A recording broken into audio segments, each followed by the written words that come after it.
Gayatri Jayaraman here from Shamaho. Thank you for logging back in. I hope the things that you're listening to here and the things we discuss are really here to help you. Do leave comments, questions, and suggestions. Those of you who are new, welcome. This is just a forum to, contemplate, meditate, discuss the points that come up in our daily lives. So today I wanted to discuss moving forward in 2021. And here's the thing, you can only move forward in 2021. You cannot move backwards to 2019.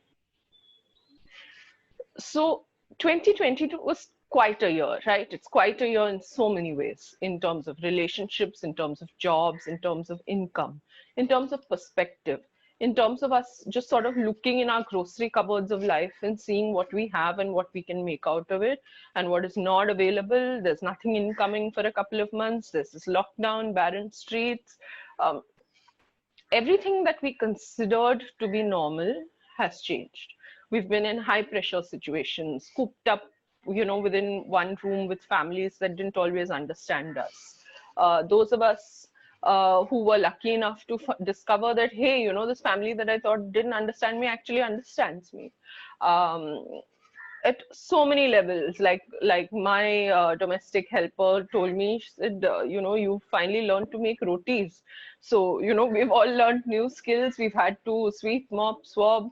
Those of us who, are used to having help around the house. Some of us have stopped eating takeout. So much has changed, so much, right?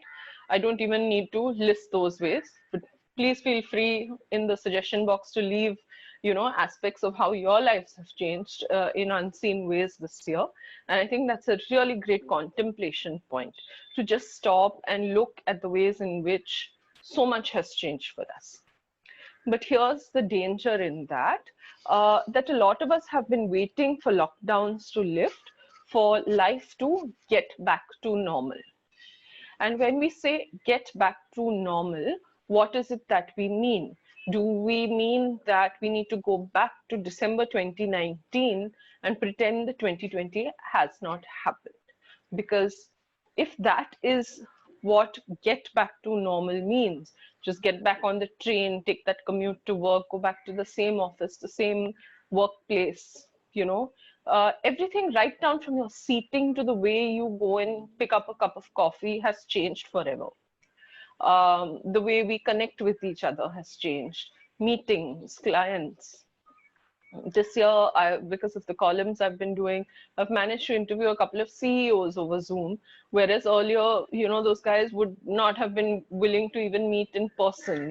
It's quite a rigmarole, and the grandstanding of the office that backs them is sort of, everybody's the same. It's, the Zoom screen is sort of like a can of Coke. We're all the same on it. You can be the president of the United States, and you can just be a lowly writer, artist, counselor, whoever you may choose to be, looking through a screen, and you're still, that's the space you get. There's nothing to impress people with beyond what you have to say and who you are, right? The props have ceased to matter in many ways. So there is no going back to 2019, right? Because the world has changed in so many ways.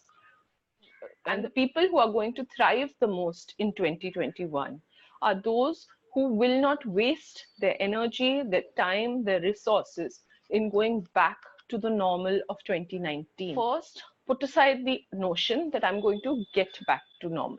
That's not going to happen.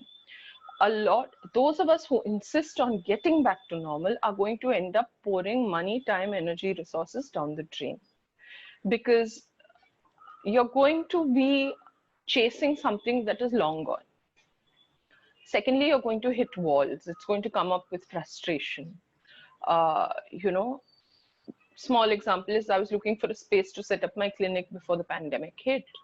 Today, more than 75% of my clients are online, either because they're in other countries or because they prefer very early morning slots, and it's just more convenient to them, right, to get online when they need it.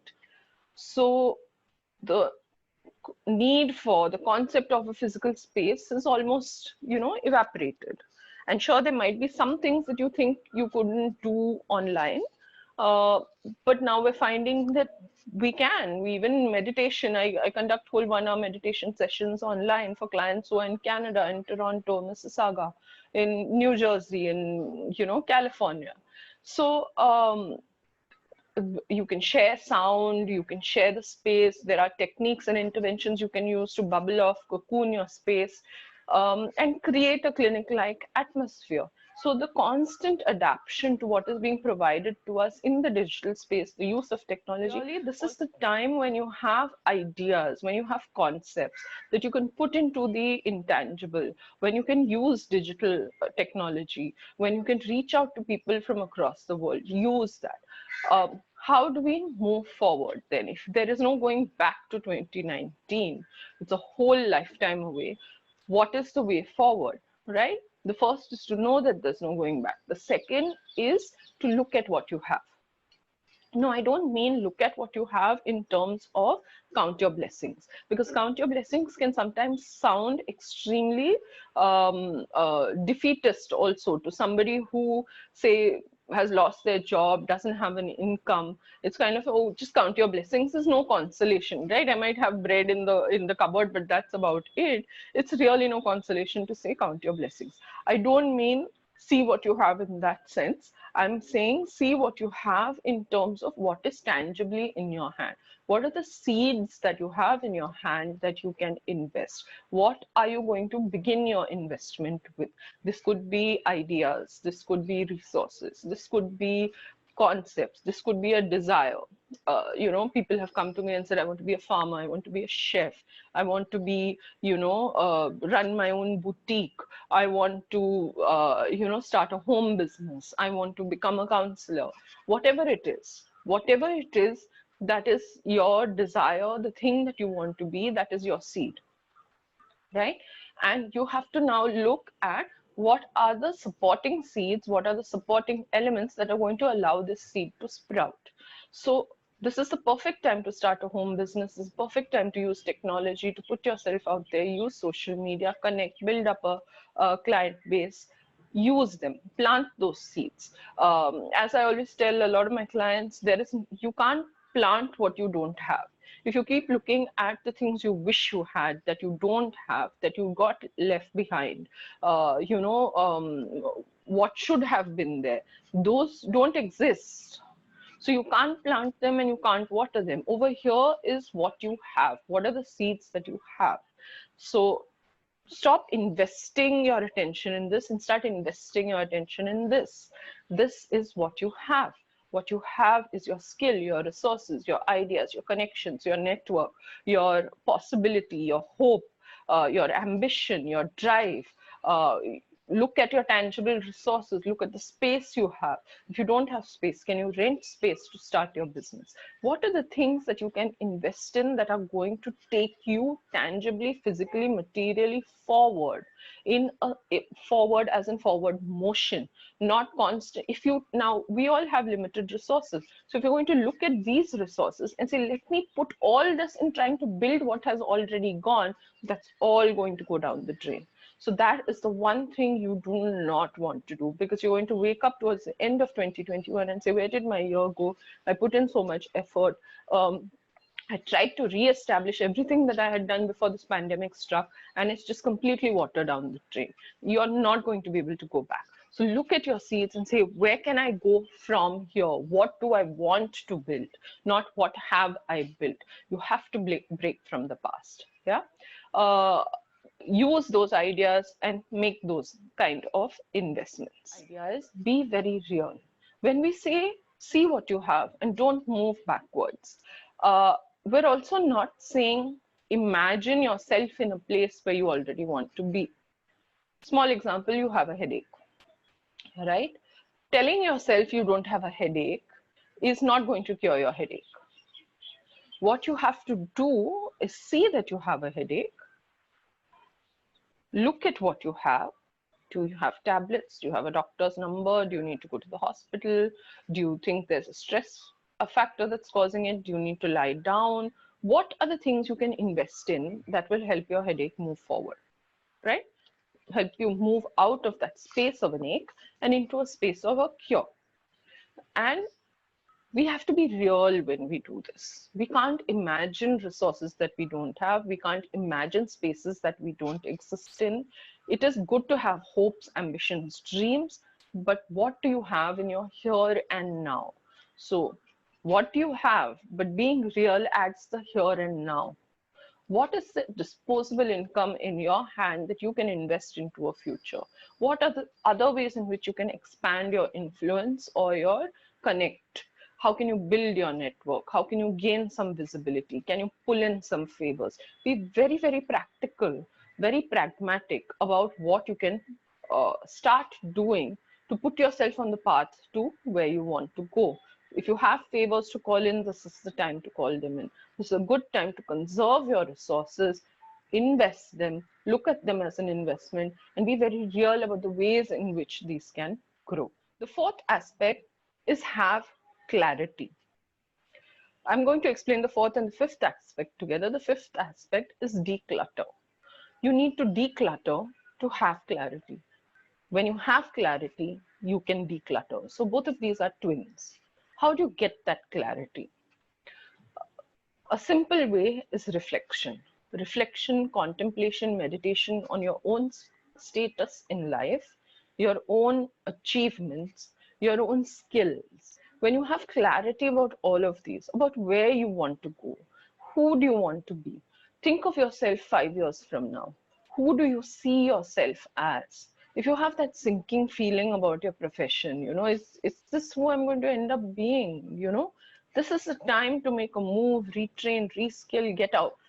Be very clear. Don't put your resources into something you don't want. And this might seem like a very obvious statement, but it's something that a lot of us do, right? We think I've already put 5 years into this. I've already put 10 years into this. Let me, just keep at it. Maybe my feelings will change. Maybe something will come of it.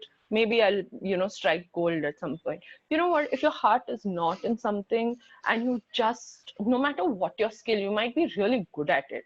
But if your feet are dragging on the ground, you're just never going to reach those heights that you would like to achieve and that you're capable of achieving.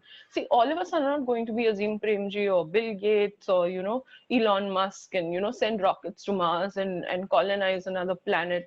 That's not what all of us are going to do, and that's not what all of us want to do, right? You reach a point in your life where you stop wanting to be important and you start wanting to be relevant. You start wanting to be meaningful. You start wanting to contribute to change. You want to influence the people around you in a good way. You want to leave a legacy. You start thinking about what are the things you want to be remembered for. What are you nourishing? What are you encouraging? What is the good that you're spreading in the world?